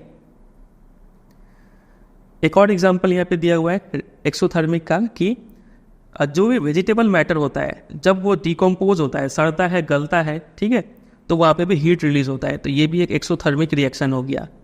इसके साथ साथ हमने पहला एक्टिविटी में मैग्नीशियम रिबन को बर्न किया था, तो यहाँ पे क्या MgO बना था और हीट भी रिलीज हुआ था, है कि नहीं। तो यहाँ पे ये भी कौन सा हो गया, एक्सोथर्मिक रिएक्शन हो गया, समझे। चलिए अब आ जाइए दूसरे टाइप के रिएक्शन पे, जिसका नाम है डीकम्पोजिशन रिएक्शन। नाम से लग रहा है डीकम्पोज होना यानी कोई चीज़ टूटना। ऊपर कॉम्बिनेशन में क्या था, दो चीज़ मिल के एक चीज़ मिल रहा था, इसमें क्या होगा उल्टा, एक चीज़ ही ब्रेक होके दो चीज़ देगा। ये है डीकम्पोजिशन रिएक्शन। इसको एक एक्टिविटी से समझते हैं। बोला गया है कि आप फेरस सल्फेट ले लीजिए एक बॉइलिंग ट्यूब में, ऐसा टेस्ट ट्यूब लीजिए, इसमें थोड़ा सा फेरस सल्फेट का क्रिस्टल्स ले लीजिए, ठीक है। ये होता है आपका ग्रीन कलर का, इसका कलर याद रखिए। फेरस सल्फेट क्रिस्टल कैसा होगा, ग्रीन कलर। फिर उसको हीट करेंगे, कलर हमने नोट कर लिया ग्रीन कलर। इसको जब आप हीट करेंगे तो ऐसे ऐसे करके इसका धुआं निकलेगा, ठीक है। और धुआं निकलेगा, बस हो गया, यहाँ पे कुछ रिएक्शन हुआ। अब ये ग्रीन कलर जो है चेंज होकर अब क्या हो गया है, वाइट हो गया है। कलर चेंज हुआ है मतलब यहाँ पे केमिकल रिएक्शन हुआ होगा। तो you would have notice that green colour of ferrous sulphate crystal has changed. Green से अब क्या हो गया है, वाइट हो गया है।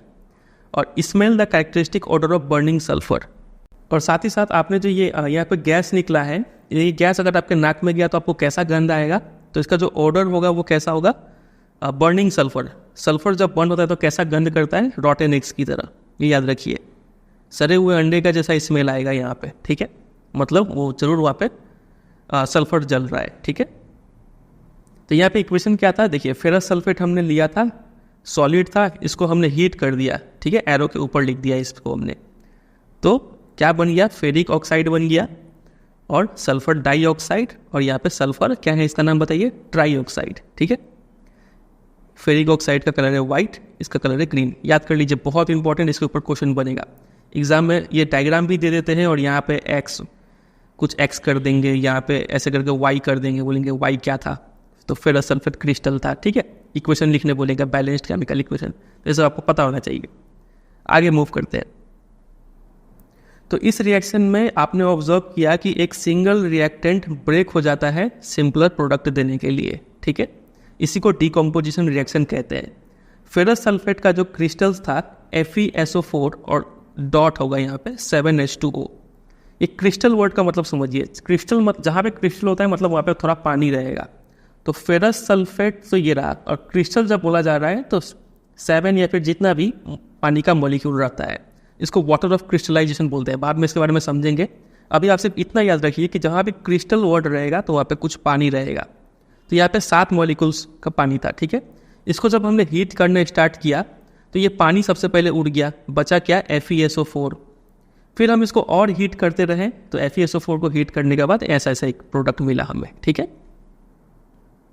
तो उसी को पूरा यहाँ पे समझाया गया है कि पहले ये लूज़ करता है वाटर को, वाटर लूज़ करने का बाद कलर चेंज हो जाता है, उसके बाद ये डिकम्पोज हो जाता है फेरिक ऑक्साइड में, सल्फर डाइऑक्साइड में और सल्फर ट्राइऑक्साइड में, ठीक है।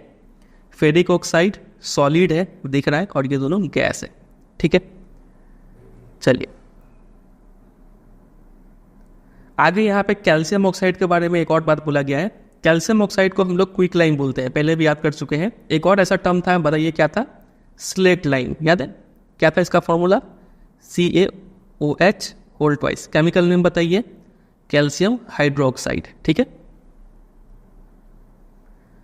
तो कैल्शियम ये जो क्विक लाइम है इसका बहुत सारा काम है। एक काम तो ये हो गया कि इससे हम लोग सीमेंट मैन्युफैक्चरिंग करते हैं। ये अब बोलेंगे अभी ये कहाँ से यूज़ आ गया बीच में, तो इसको याद रखिएगा, क्वेश्चन इसी पे बन जाएगा। बोलेंगे इसका नाम दे देगा एक्स और हिंट देगा कि इसका यूज़ होता है मैन्युफैक्चर ऑफ सीमेंट में, उसी से आपको एक्स पहचानना पड़ेगा। एक्स क्या होगा? Quick lime. ठीक है, when a decomposition reaction is carried out by heating it is called thermal decomposition. तो एक देखिए यहाँ पे CaCO3 ले रहे हैं, कैल्शियम कार्बोनेट। इसको जब हीट करेंगे ना तो हमें क्विक लाइम मिलता है और कार्बन डाइऑक्साइड गैस मिलता है। तो यहाँ पे भी एक था, हीट किए ब्रेक होके 2 मिल गया, तो ये भी है डिकम्पोजिशन रिएक्शन। और ये हो रहा है किसके कारण?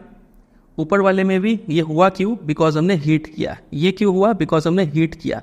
जब भी हीट करके ब्रेक करते हैं तो इसको बोलते हैं थर्मल डिकम्पोजिशन। बातें कहीं समझ रहे कि नहीं? चलिए another example of thermal decomposition, एक और ऐसा रिएक्शन देखेंगे जिसमें हीट से कुछ टूट रहा है।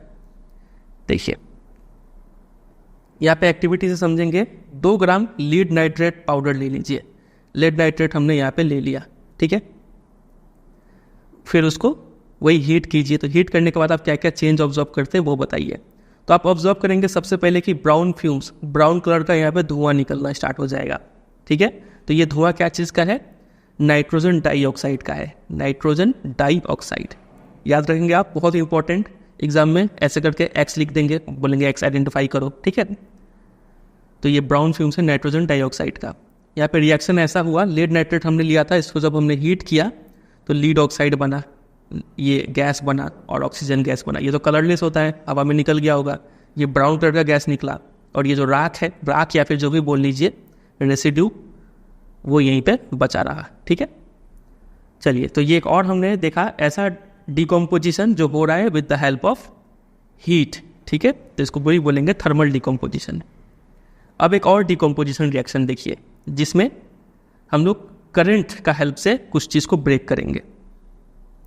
इस एक्टिविटी में बोला गया है कि एक मग ले लीजिए, मग या फिर जग जो भी बोलिए, नीचे में 2 छेद कीजिए। 2 छेद करने के बाद दोनों में ये ब्लैक कलर का ग्रेफाइट रॉड इंसर्ट कर दीजिए और यहाँ पे रबर कॉर्क लगा के इसको बंद कर दीजिए ताकि पानी जब इसमें डालेंगे तो ये पानी यहाँ से लीक ना हो। इतना समझे? फिर 2 टेस्ट ट्यूब लीजिए, दोनों में पूरा पूरा पानी भर दीजिए। पूरा पानी भर के उल्टा करके इस दोनों इलेक्ट्रोड्स को ढक दीजिए। ठीक है, फिर ये दोनों इलेक्ट्रोड को एक 6 वोल्ट का बैटरी के साथ कनेक्ट कीजिए और स्विच ऑन कर दीजिए। स्विच ऑन करेंगे तो क्या होगा? आप देखेंगे कि थोड़ी देर बाद यहाँ पे वाटर बबल्स डेवलप होना शुरू हो जाएगा। पानी के बबल्स यहाँ पे रहेंगे।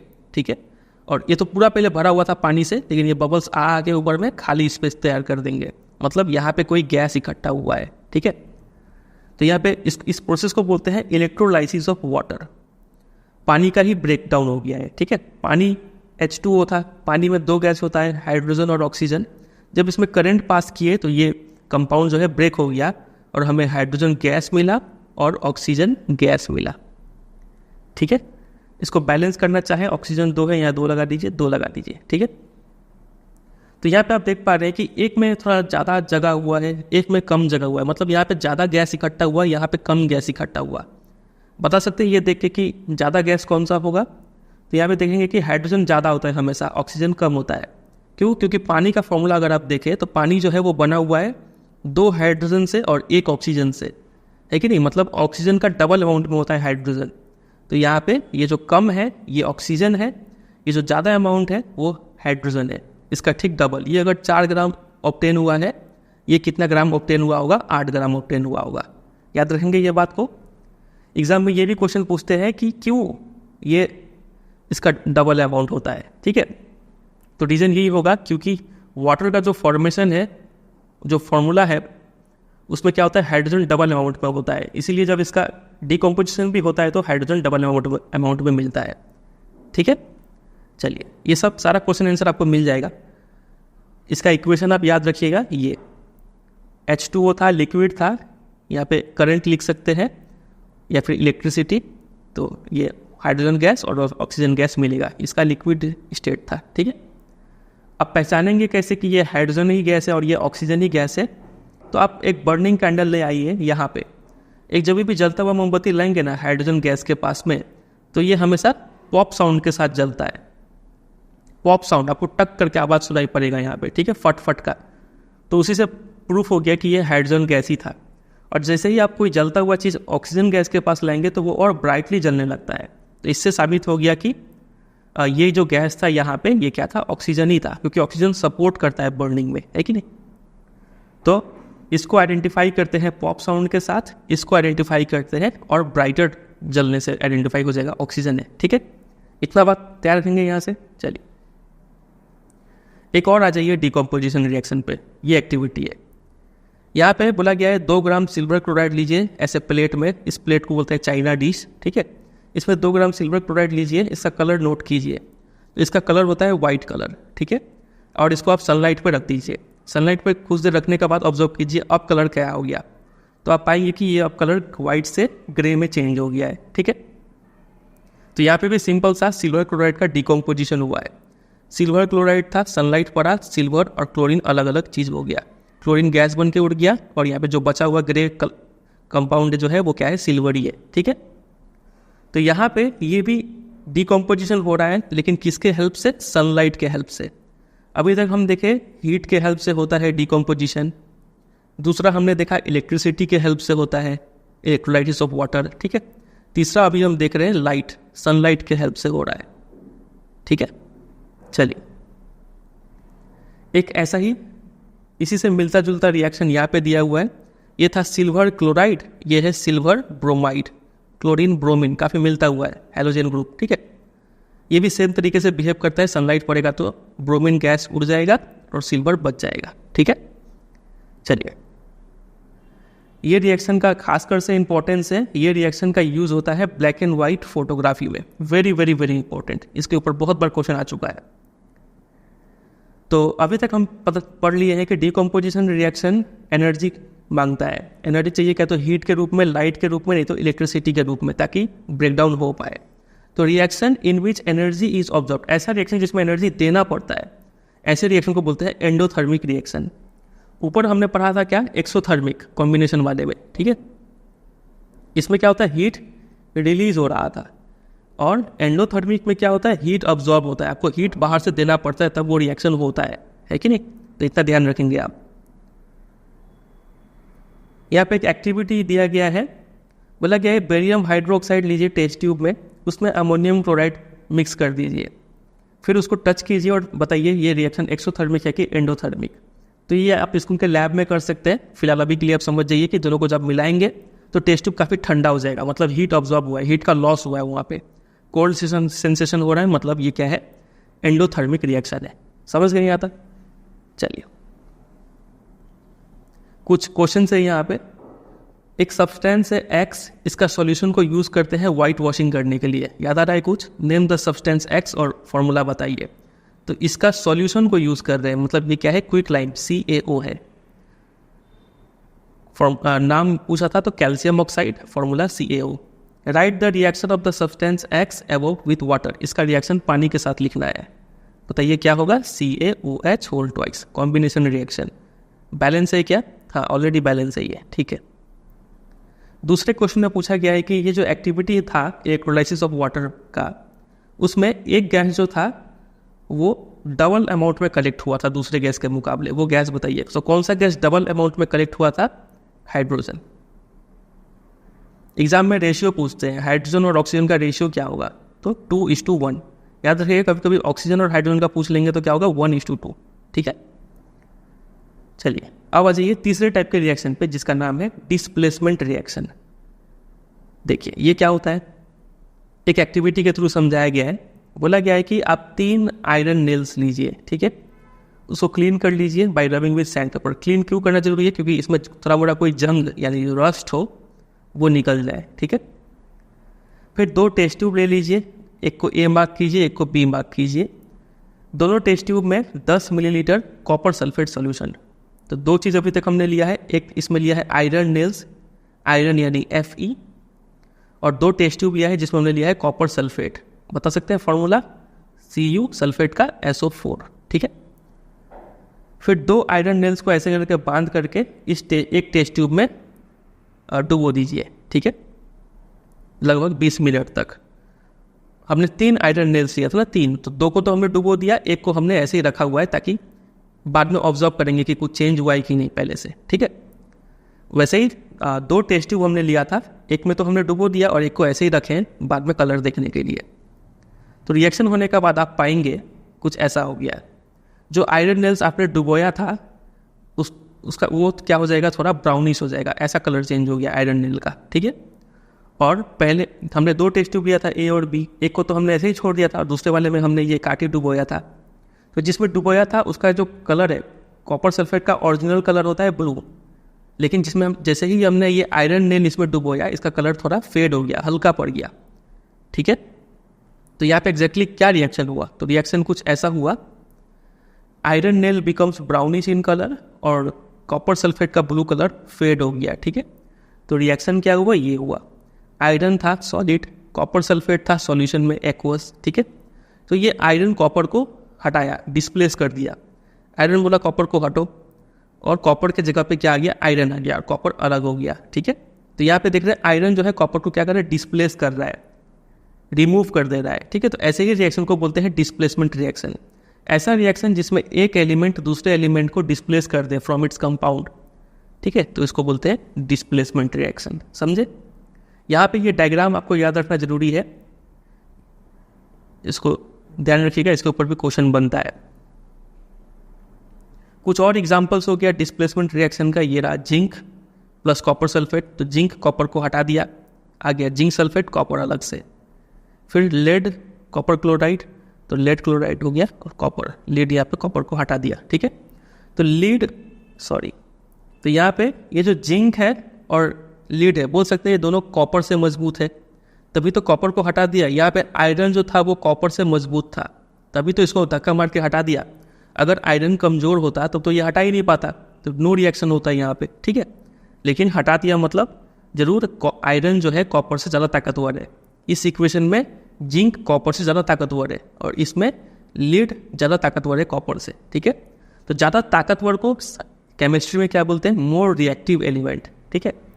तो जिंक और लीड दोनों ज़्यादा रिएक्टिव है कॉपर से, इसलिए ये लोग डिस्प्लेस कर देते हैं कॉपर को उसके कंपाउंड से। बात क्लियर है, चलिए अब आ जाइए चौथे पे, जिसका नाम है double displacement reaction. Double displacement, यहाँ पे क्या हो रहा था, अभी तक सिर्फ यही इसको डिस्प्लेस कर रहा था, अब कुछ और भी डिस्प्लेस होगा, देखते हैं क्या डिस्प्लेस होता है।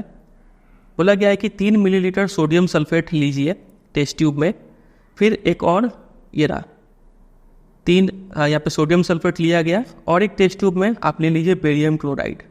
फॉर्मूला बता सकते हैं सोडियम सल्फेट का, सोडियम का Na, सल्फेट का SO4, तो Na2SO4, बेरियम क्लोराइड BaCl2, ठीक है। दोनों को मिक्स कीजिए, आप क्या ऑब्जर्व करेंगे, तो आप ऑब्जर्व करेंगे कि नीचे में ऐसे करके दिख रहा है आपको वाइट सब्सटेंस फॉर्म हो गया। ये वाइट सब्सटेंस घुल नहीं रहा है, ये घुला नहीं, ये इनसॉल्यूबल है, तो इसी को तो क्या बोलते हैं, प्रेसिपिटेट बोलते हैं। याद है आपको स्टैटिक में समझाए थे, ये इनसॉल्यूबल सॉलिड सब्सटेंस को प्रेसिपिटेट कहते हैं। तो ऐसा कोई भी रिएक्शन जिसमें प्रेसिपिटेट फॉर्म होता है, ऐसे रिएक्शन को बोलते हैं प्रेसिपिटेट रिएक्शन, ठीक है। यहाँ पे इक्वेशन देखिए, Na2SO4 था, बेरियम क्लोराइड था, यहाँ पे ये सोडियम इधर चला गया, सोडियम बेरियम को डिस्प्लेस कर दिया और बेरियम सोडियम को डिस्प्लेस कर दिया। तो देखिए यहाँ पे आ गया बेरियम सल्फेट, ठीक है, और ये सोडियम यहाँ जाके सोडियम क्लोराइड, समझ गए। तो यहाँ पे एक डिस्प्लेसमेंट, 2 डिस्प्लेसमेंट, इसलिए इसका नाम पड़ गया डबल डिस्प्लेसमेंट रिएक्शन।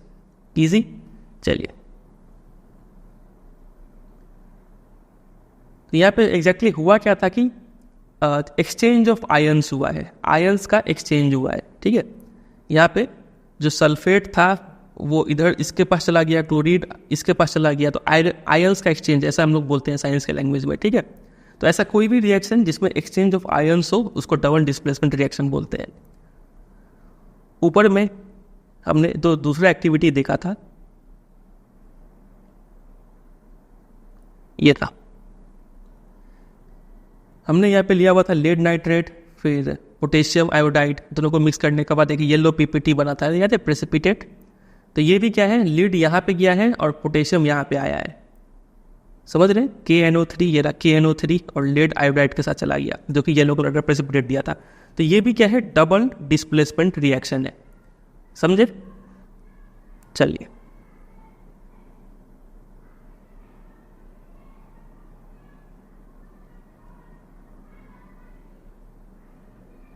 अब आ जाइए आखिरी टाइप ऑफ रिएक्शन पे। यहीं पे वो लिखा था रिकॉल एक्टिविटी 1.2। तो क्या ये डबल डिस्प्लेसमेंट रिएक्शन है? तो yes, right balanced chemical equation बहुत इंपॉर्टेंट है, ये येलो प्रेसिपिटेट वाला। वो इक्वेशन जो आप वहाँ पे लिख रखे हैं उसको आप याद कर लीजिएगा, ठीक है। Colour of the precipitate yellow था, कंपाउंड कौन सा था? तो लेड आयोडाइड था, ठीक है। तो ये हो गया। चलिए आ जाते हैं आखिरी पे, ऑक्सीडेशन एंड रिडक्शन। समझना बहुत ईजी है, लेकिन अगर आप इसको ठीक से नहीं समझे तो ये आपको अच्छा खासा कंफ्यूज भी कर सकता है। बोला गया है एक एक्टिविटी में कि एक चाइना डिश, याद है, चाइना डिश में कॉपर पाउडर ले लीजिए, कॉपर पाउडर, ठीक है, इसका कलर ब्राउन है, दिख रहा है। इसको हीट कीजिए, क्या आप ऑब्जर्व करते हैं वो बताइए। तो आप पाएंगे कि इसका जो ब्राउन कलर था वो चेंज हो गया है ब्लैक सब्सटेंस में, ऊपर में ब्लैक कलर का कुछ लेयर फॉर्म हो गया। तो यहाँ पे हुआ क्या कि ये हीट तो एक बस जरिया सा था, हवा में क्या है, ऑक्सीजन है, और ये था कॉपर। तो कॉपर और ऑक्सीजन रिएक्ट कर गए, हीट हेल्पिंग चीज़ था यहाँ पे, और बन गया कॉपर ऑक्साइड। और ये कॉपर ऑक्साइड का कलर होता है ब्लैक, समझ गए, इसलिए हमें यहाँ पे ब्लैक कलर देखने को मिला था, ठीक है। तो यहाँ पे आप ऑब्जर्व करेंगे कि दो चीज़ मिलके एक चीज़ दे रहा है, तो ये तो कॉम्बिनेशन रिएक्शन हो गया। तो यहाँ पे हम कौन सा रिएक्शन पढ़ रहे हैं? तो आप बिल्कुल सही है, ये कॉम्बिनेशन रिएक्शन का एग्जाम्पल भी है, लेकिन साथ साथ ये ऑक्सीडेशन और रिडक्शन का भी एग्जाम्पल है। देखिए, उसको समझने से पहले एक चीज़ और समझिए। यहाँ पे ये अभी कौन सा कलर में है? ब्लैक। पहले कौन से कलर का था? ब्राउन, है कि नहीं। अब क्या कीजिए, ये जो CuO मिल गया, अब इसमें आप हाइड्रोजन गैस पास करवा दीजिए, ठीक है। तो आप पाएंगे जैसे ही आप इस पर हाइड्रोजन गैस पास करवाते हैं और हीटिंग लगातार जारी है, तो वापस से ये क्या बन जाएगा? कॉपर बनेगा और H2O बन जाएगा, मतलब वापस से आपको ब्राउन कलर देखने को मिल जाएगा, ठीक है। तो ब्राउन से ब्लैक हो गया, फिर ब्लैक से ब्राउन हो गया, है कि नहीं। मतलब ठीक ये उल्टा रिएक्शन था, ये जो रिएक्शन है उसका ठीक उल्टा है ये रिएक्शन। तो reverse reaction has taken place और कॉपर वापस हमें मिल जाता है। तो इस रिएक्शन में हो क्या रहा है, देखिए। पहले वाले में क्या हुआ था? कॉपर ऑक्सीजन गेन किया था, ऑक्सीजन जुड़ गया था इसमें, ठीक है। तो अगर कोई सब्सटेंस में ऑक्सीजन जुड़ता है तो हम बोलते हैं कि वो सब्सटेंस क्या हो गया? ऑक्सीडाइज्ड हो गया। यहाँ पे कॉपर में जुड़ गया ऑक्सीजन, तो कॉपर ऑक्सीडाइज्ड हो गया, ठीक है। और अगर कोई सब्सटेंस में ऑक्सीजन हटता है, लूज कर देता है, तो वो सब्सटेंस रिड्यूस होता है। फॉर एग्जांपल ये रिएक्शन में देखिए, कॉपर ऑक्साइड में ऑक्सीजन था, लेकिन इसमें से ऑक्सीजन हट गया, तो यहाँ पे कॉपर ऑक्साइड क्या हो गया? रिड्यूस हुआ। समझ रहे हैं कि नहीं। अगर ऑक्सीजन जुड़ता तो ऑक्सीडाइज होता, ऑक्सीजन हट गया तो रिड्यूस हो गया, ठीक है। यहाँ तक क्लियर है। चलिए अब इस रिएक्शन पे और ध्यान दीजिए। यहाँ पे ये था पहले हाइड्रोजन, अब हो गया H2O। समझ में आ रहा है? पहले हाइड्रोजन था, अब H2O हो गया, मतलब ऑक्सीजन जुड़ा है यहाँ पे, तो बोल सकते हैं हाइड्रोजन जो है क्या हो गया? ऑक्सीडाइज हो गया, है कि नहीं। तो इस रिएक्शन में एक जन रिड्यूस हो रहा है, एक जन ऑक्सीडाइज हो रहा है कि नहीं। तो ऐसे रिएक्शन को बोलते हैं ऑक्सीडेशन रिडक्शन रिएक्शन, या फिर शॉर्ट में रेडॉक्स रिएक्शन, समझे, जिसमें दोनों ही हो रहा हो, ऑक्सीडेशन और रिडक्शन दोनों ही हो रहा है इसमें, तो इसको बोलते हैं रेडॉक्स रिएक्शन। एक बार फिर से समझाते हैं आपको। देखिए, कॉपर ऑक्साइड था, कॉपर बन गया, ऑक्सीजन हट गया, ये रिड्यूस हुआ। H2 था और H2O बन गया, इसमें ऑक्सीजन जुड़ा है, ये ऑक्सीडाइज हो गया। तो दोनों ही चीज़ हो रहा है यहाँ पे, तो इसको रेडॉक्स रिएक्शन बोलते हैं, ठीक है। रिडक्शन का रेड और इसका ऑक्स, रेडॉक्स। एक और एग्जांपल लीजिए, ये वाला बहुत इंपॉर्टेंट, बहुत बार इसके ऊपर क्वेश्चन आ चुका है। कॉपर ऑक्साइड ले रहे हैं, हाइड्रोजन ले रहे हैं, अच्छा ये तो हो ही गया, अभी तो ऊपर वाला ही था ये। यहाँ से यहाँ पे क्या हो रहा है? रिडक्शन हो रहा है, कॉपर ऑक्साइड रिड्यूस हो गया, और यहाँ पे प्रोसेस को क्या बोलते हैं? ऑक्सीडेशन, ठीक है। और हाइड्रोजन ऑक्सीडाइज हो गया, यहाँ से यहाँ तक ऑक्सीडेशन हुआ है, ठीक है। कुछ और एग्जांपल लेते हैं रेडॉक्स रिएक्शन का। ये देखिए, इसमें बताइए कौन ऑक्सीडाइज कौन रिड्यूस हुआ। था जिंक ऑक्साइड, अब बन गया जिंक, यहाँ से यहाँ तक क्या हुआ है? रिडक्शन हुआ है, ऑक्सीजन हटा है। यहाँ पे ऑक्सीजन जुड़ा है, ऑक्सीडेशन हुआ है, ठीक है। नीचे वाला का बताइए, MnO2 था, MnCl2, ऑक्सीजन हट गया, तो रिडक्शन, ठीक है। अब यहाँ पे एक इंपॉर्टेंट चीज़ नोट कीजिए, इसमें ये HCl था, ये हो गया Cl, यहाँ से यहाँ तक क्या हुआ है, हाइड्रोजन हट गया है। तो हाइड्रोजन का हटना भी ना क्या बोलते हैं, ऑक्सीडेशन ही बोलते हैं। थोड़ा ठंडा दिमाग करके इसको समझ लीजिए, ऑक्सीजन जुड़े या फिर हाइड्रोजन हटे तो ऑक्सीडेशन होता है। तो रिडक्शन कब होगा बताइए, रिडक्शन होगा ऑक्सीजन अगर हटा या फिर हाइड्रोजन जुड़ गया, समझ रहे, हाइड्रोजन अगर ऐड हो रहा है तो भी हम क्या बोलते हैं, रिडक्शन बोलते हैं, ठीक है। तो यहाँ पे जो HCl था वो Cl2 बन गया, हाइड्रोजन हटा है तो क्या हुआ है, ऑक्सीडेशन हुआ है। इस बात को याद रखिए आप, ठीक है। चलिए, तो if a substance gains oxygen और लूजेज हाइड्रोजन तो ये ऑक्सीडाइज होगा, और अगर सब्सटेंस लूजेस ऑक्सीजन और गेन्स हाइड्रोजन तो ये रिड्यूस होगा। सिंपल सा है, इसको याद कर लीजिए। ऑक्सीडेशन और रिडक्शन का जो डेफिनेशन है वो यहाँ पे अच्छा दिया हुआ है, इसको आप याद कर लीजिए। Oxidation is gain of oxygen और लॉस ऑफ हाइड्रोजन, और reduction is loss of oxygen और गेन ऑफ हाइड्रोजन। इजी। चलिए, अब आ जाइए इस चैप्टर के आखिरी टॉपिक पे, जो कि है effects of oxidation reaction in everyday life. Oxidation reaction का क्या क्या इफेक्ट पड़ता है डेली लाइफ पे। तो सबसे पहला इफेक्ट है कोरोजन, मतलब आप आयरन का एग्जांपल लीजिए या फिर कोई भी मेटल ले लीजिए, वो क्या होता है, उस पर लगातार मॉइस्चर, एसिड, एयर, ये सब का अटैक होता रहता है, जिसके कारण इसका सरफेस जो है वो कोरोड हो जाता है, जिस प्रोसेस को बोलते हैं कोरोजन। फॉर एग्जांपल आयरन को अगर आप ऐसे ही छोड़ दें तो उस पर जंग लग जाएगा, रस्टिंग हो जाएगा, तो ये भी एक एग्जांपल है कोरोजन का, ठीक है। तो वैसे ही सिल्वर का कोई चांदी का अगर कोई ये है गहना है, उसको छोड़ देंगे तो ब्लैक कोटिंग उस पर पकड़ लेता है। कॉपर का कोई वेसल छोड़ देंगे ऐसे ही ओपन तो उस पर ग्रीन कोटिंग डेवलप हो जाता है। तो ये सब कोरोजन का एग्जाम्पल हो गया। कोरोजन का यहाँ पे 3 एग्जाम्पल हमें देखने को मिल रहा है। पहला हो गया रस्टिंग ऑफ आयरन, दूसरा हो गया ब्लैक कोटिंग ऑन सिल्वर, तीसरा हो गया ग्रीन कोटिंग ऑन कॉपर, ठीक है। कोरोजन से डैमेज क्या होता है, तो ये रहा, corrosion causes damage to car body, bridge, iron railing, ship, ये सब डैमेज होता है। ये काफ़ी सीरियस प्रॉब्लम है, इससे काफ़ी ह्यूज अमाउंट ऑफ मनी खर्च करना पड़ता है ताकि डैमेज्ड आयरन को रिप्लेस कर पाए, ठीक है। बस इतना समझ के छोड़िए, आगे आ जाइए। ये सबसे इंपॉर्टेंट है रेंसिडिटी, मतलब खाना खराब हो जाना। फैट्स और ऑयल्स ऑक्सीडाइज हो जाते हैं और ये जो मतलब रेंसिड कर देते हैं सामान को, मतलब खाने को, इनका स्मेल और टेस्ट दोनों ही चेंज हो जाता है।